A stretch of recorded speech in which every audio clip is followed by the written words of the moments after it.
bit of time with Donald Trump. I get the policy on China. In fact, it's probably one of the most bipartisan things in Washington right now is sort of antipathy towards China.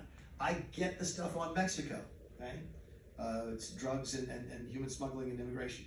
I even get I get the exchange he had in the White House last week with Zelensky, and I understand, at least I think I grasp, why he's doing what he's doing on Ukraine and Russia.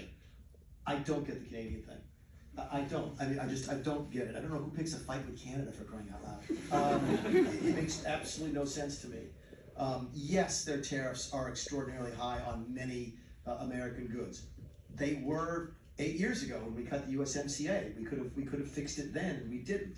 So I mean, a lot of the things that Trump is complaining about now existed back the first time through. So I don't get it. I used to think it was, look, he really doesn't like Justin Trudeau, and I don't have a problem with that. I've met Justin Trudeau a couple times. He's not a very impressive person. But I'm not really sure, now that Trudeau's been replaced, if something is going to change or not. So you ask me, can I explain it? No, I can't. And I'm not making this up. I was driving in from the airport today, and one of my Canadian friends called me and said, can you explain this? I'm like, I got no idea. I really don't. We'll wait and see if it changes now that, is it Carney, is that his name? Just took Trudeau's place, or if it changes again after the next election. Keep in mind, Donald Trump's relationships with people are not based on politics. He doesn't like you because you're a Republican or dislike you because you're a Democrat. It certainly doesn't, that applies overseas. He didn't dislike Angela Merkel because of her political persuasion. He just didn't like her, okay? He didn't like Shinzo Abe because of his political persuasion. He just liked him.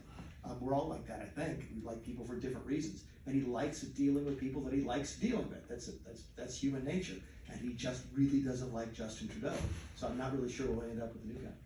So if we just set Canada aside for a second, let's imagine the tariff policy is exactly the same except for Canada. Mm-hmm. And so we still have the turmoil in the markets, I think. Yes.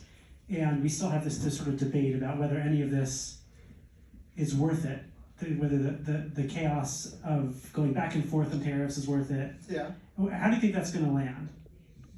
I'll answer it this way. I'm confident that writ large, the Trump agenda is good for the economy and good for the country. And I think I can make the case. We did a lot of this in the first term. We had tariffs in the first term.